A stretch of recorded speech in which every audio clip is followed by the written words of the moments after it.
So coming up next is one of the biggest songs in rock history. Everybody knows it. It's played at stadiums and arenas the world over, from pro sports to college to high schools. And it would become this rocker's signature song, and that's saying something. But recently, the song has been banned. Banned by the rocker that made it famous. Said she'll never play it again. What? Well, this story we covered briefly in the countdown earlier. You got to hear the whole story, though. It's pretty incredible. And to think it all came from a pillow fight. It's coming up next on Professor of Rock. Hey, music junkies. Professor of Rock, always here to celebrate the greatest artists and the greatest songs of all time. You know, if you've ever owned a pair of X-ray glasses, that you bought out of the back of a comic book, that took months to get in the mail, and then you were totally disappointed, you're going to dig this channel of nostalgia. Make sure to subscribe below right now so you always know when our latest videos come up. Click the bell, all that goodness. So it's time for another edition of our show, Number One in Our Hearts. This is a show that honors songs that were so great, they should have been number one on the Billboard Hot 100. But for whatever reason, be it radio play, lack of marketing, label support, or, like I said in the past, sheer stupidity, they came up short. Previous episodes we've covered Under Pressure by Queen and David Bowie, Baker Street by Jerry Rafferty, and Lunatic Fringe by Red Rider. People on streets.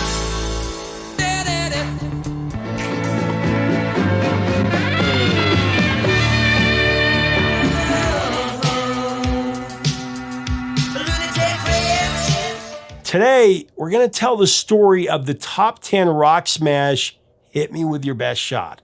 Coming from Pat Benatar's 1980 sophomore LP, Crimes of Passion.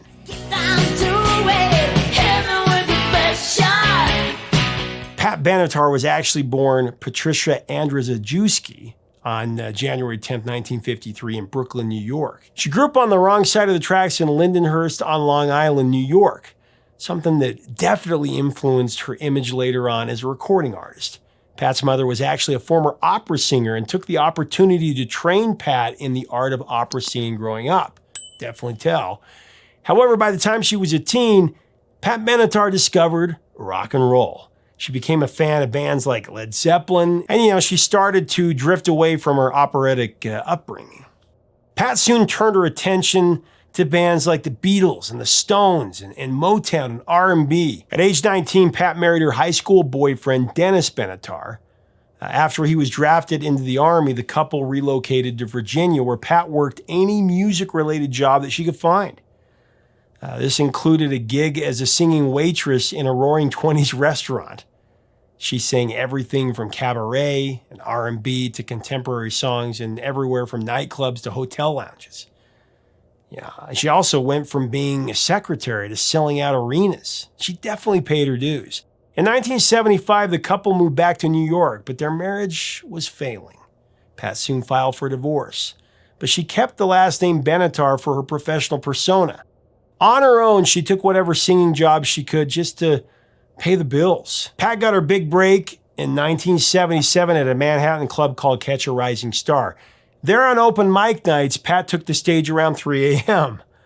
By that point, the crowd was hardly paying attention to the performers. That is until Pat Benatar started singing. The song was Judy Garland's Rockabye Your Baby with a Dixie melody.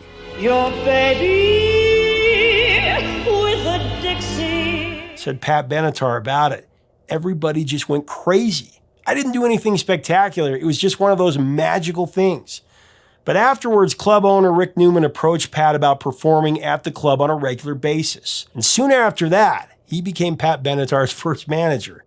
Over the next year, the buzz around Pat continued to grow. Jeff Aldrich from Chrysalis Records made the trip to the Rising Star, and he really liked what he saw and heard. He signed Pat on the spot.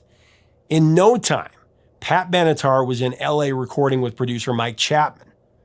He actually wasn't taking on any new artists at that time. However, when he heard Pat sing, he made an exception. Pretty much from the start, Chapman recommended she work with Derringer guitarist Neil Giraldo, aka Spider, with a Y, of course. When Giraldo walked into the studio, it was actually love at first sight. Pat later called up her friend and told her she'd met the father of my children. The two would ultimately marry in 1982, and they continue to work together ever after, to this day. Pat's first studio album, In the Heat of the Night, that was released on August 27, 1979. The record would reach number 12 on the Billboard charts and sell more than 1 million copies in the U.S. And that was a lot due to her first top 40 hit, Heartbreaker.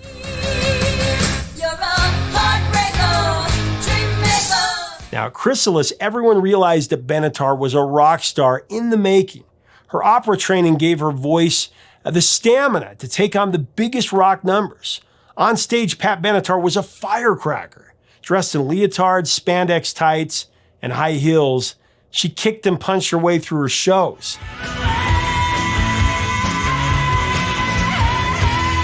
Said Pat about it, "A lot of women singers today seem to be saying, if you love me and then hurt me, I'll die. I say, if you love me, then hurt me, I'll kick your ass." That's what she said.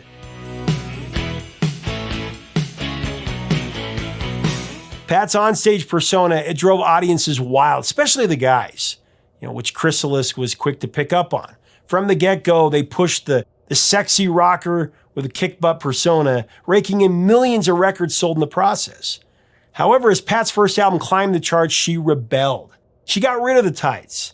She put on a jacket, cut her hair short. Another thing, she also insisted a clause be written into her contract stating that no photos could be issued without her approval. But it didn't matter how much she fought against this image. The music industry was determined to make Pat Benatar a sex symbol, even after she was married. And the record-buying public, they ate it up. Said Pat Benatar about it, "I never thought of myself as sexy. I never thought about it, period. Never. Growing up, I was skinny and flat-chested with big teeth and thin, straight hair. Sexy didn't even occur to me. I dressed the way I did because I liked it, not because I thought men liked it. I was much more interested in showing how strong-minded I was. It was all about not taking crap from anyone for any reason. I wanted the stereotypes to disappear. I didn't want to be a female rocker. I just wanted to be a rocker." End of quote.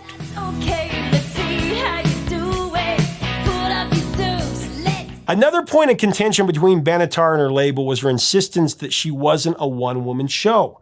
Because Chrysalis was so adamant about promoting her as a sex symbol, they didn't want to draw any attention to the fact that there was a creative team of artists contributing to the music.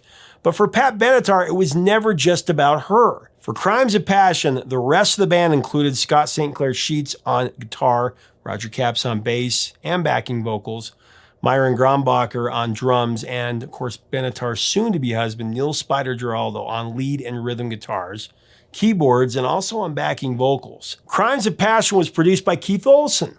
But according to Pat Benatar, who goes into this in great detail in her book, Between a Heart and a Rock Place, great book, you need to read it, Olsen was producer, really in name only. Pat Benatar would say that Keith Olsen, as good a guy as he was distracted by personal issues at the time, and Pat was on the verge of breaking down trying to work with him. He may have been there in the studio, but it was actually Neil Giraldo who did most of the production work. An effort the label would thank him for by leaving his name off of the production credits. However, to give them credit, they officially hired him as a co-producer for Pat's next album, Precious Time.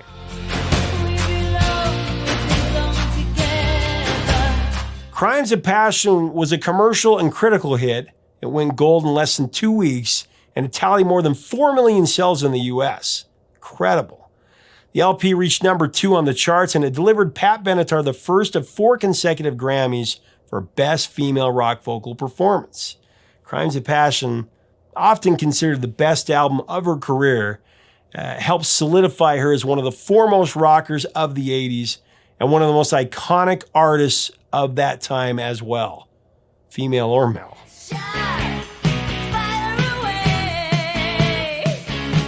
The songs in the album were just as hard-hitting as she was, and the public ate it up. Singles included You Better Run, of course, a Rascals cover, and actually the second video that MTV ever played.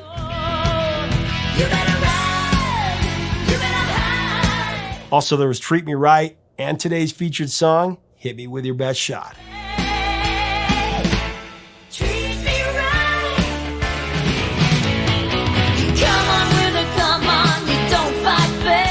Hit Me With Your Best Shot is, of course, one of the biggest songs of Pat Benatar's career, if not the biggest. I mean, a couple of others like Love is a Battlefield would score higher on the charts. Love is a battlefield. Are also just as iconic, but I gotta tell you, there's just something about Hit Me With Your Best Shot. Just such a hard-hitting song. That's okay. See if I can knock me. However, keeping track here, Pat Benatar was not the author of the song. That distinction goes to Canadian songwriter, artist, producer Eddie Schwartz. And the fact that Pat Benatar would not be a part of the song's creation, at least not in its original version, that would complicate things between her and Hit Me later down the road. I'll get to that in a few minutes. Hit Me With Your Best Shot would actually take the longest to write out of any of Eddie Schwartz's songs. There's a couple of good stories that go along with how he wrote it. I guess the idea came to him when he was at a really low point in his life, feeling desperate and defeated. He took a friend up on a suggestion to try out some New Age therapy techniques. One of the things he did in therapy was punch pillows, actually. While doing this, he was supposed to verbalize the frustrations, whatever they were. I guess it was supposed to be a safe way to get some aggression out for him. After finishing up with the second or third New Age pillow fight, Eddie went outside, and while standing on the porch, he had this epiphany, and the words, "Hit me with your best shot," came into his mind. Best shot. Why don't you hit me with your best shot? Eddie remembers getting really excited and thinking that he was on to something here. This would make an amazing song. So after working on it for a while, he booked some studio time after playing his show. It was about 3 a.m. when he got there. But even though he'd been working on it, at that point, all he had was the chorus and really some of the hooks. But he didn't have the verses. So I guess by 6 in the morning, everyone had given up on the song and just gone home. Everyone except for Eddie and the engineer. The session was all but over. Said Eddie about this, "I stepped up to the microphone and I realized I had no verse lyrics. And I said, look, just run the tape 3 times. Whatever I sing the 3rd time, those are going to be the lyrics. We'll just go with whatever that is." And I really just improvised the lyrics. Each of the first 2 times as I sang, if anything came out of my mouth that I liked, I jotted it down. And lo and behold, by the time he pressed record on that 3rd pass, the song was written as we basically know it. The only difference was that it was written from a male standpoint. History of breaking little hearts like the one in me. Eventually, Eddie would sign with a company named ATV in LA, and Hit Me With Your Best Shot was the song that he was most excited about recording. Unfortunately, they despised this song.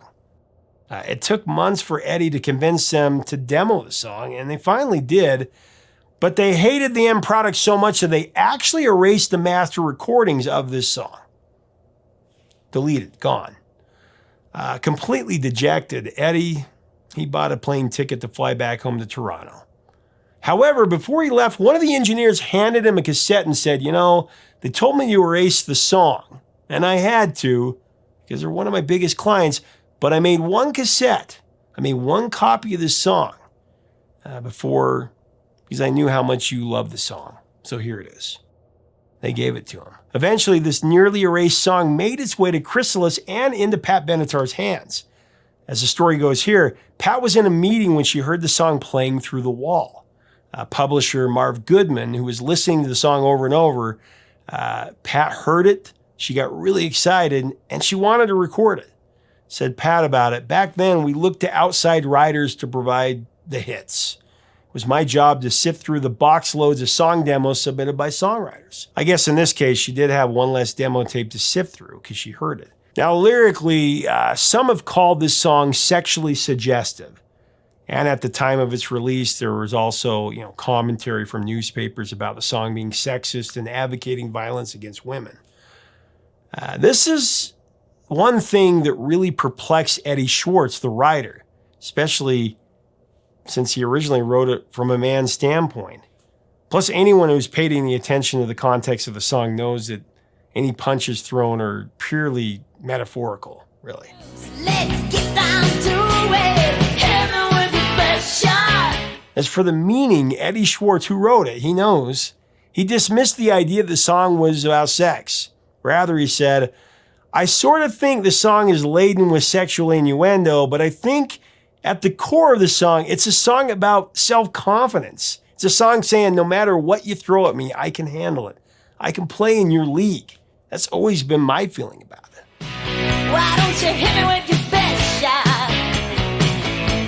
And that's always how I've looked at it as well. I mean, our high school band played this song at every football and basketball game I can remember. It was absolutely a confident song. It's the first Pat Benatar song that I heard as a kid, and I fell in love with her voice and definitely fell in love with her persona. She rocked. She rocked as hard as anyone in the industry.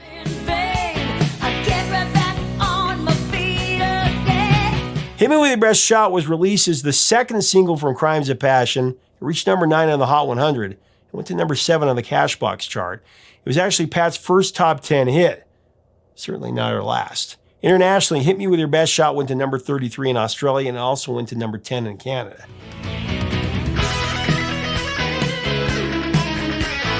Since then, Hit Me With Your Best Shot has appeared in a lot of movies and TV shows, including Miami Vice, Edwin Moses, look out!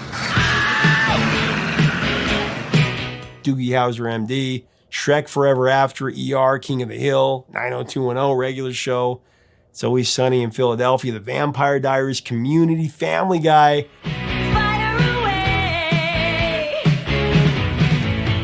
Supergirl, Glee, Rock of Ages, The Goldbergs. The list is endless.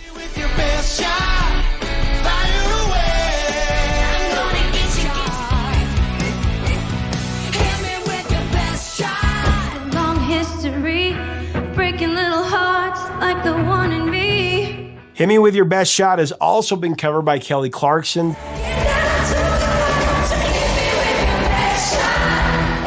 Delilah Bright on One for the Money, Minnie McCready, Rascal Flatts, Brandi Carlile did it as well. Kelly Osbourne did it on The Masked Singer.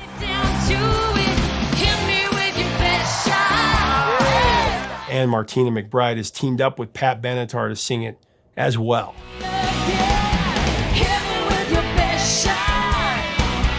Although Hit Me With Your Best Shot and Crimes of Passion would give Benatar a multi-platinum breakthrough, she would later say, it was just a bunch of material that didn't work for me and I wasn't happy with it. People always say it's my best album and I'm thinking to myself, you don't know how good I could have sung on that record.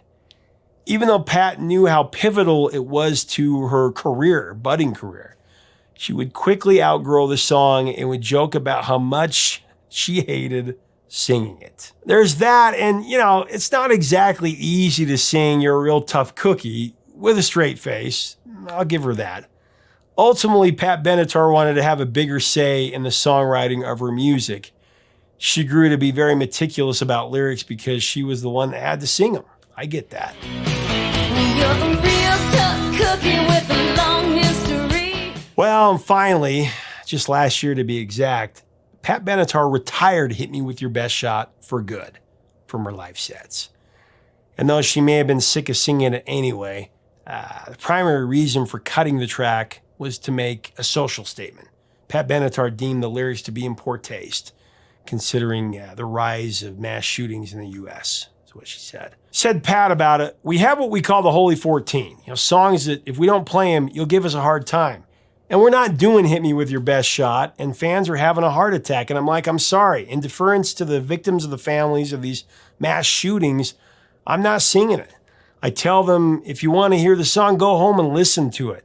The title is tongue-in-cheek, but you have to draw the line. I can't say those words out loud with a smile on my face. I just can't. I'm not going to go on stage and soapbox. I go to my legislators, but that's my small contribution to protesting. I'm not going to sing it. Tough. I mean, agree with that or not, we can at least listen to the song on our own. Maybe even let it take us back to a simpler time, back to the golden era of rock when songs like Hit Me With Your Best Shot ruled the charts and the world was a little more sane than it is now. It is what it is. I love this song, and it will always take me back to a time in the early 80s when my dad took me to high school football and basketball games. He was the play-by-play announcer, and the school band would play it. And, it would boost the team's spirit, and the crowd would be singing along, cheering the home team on.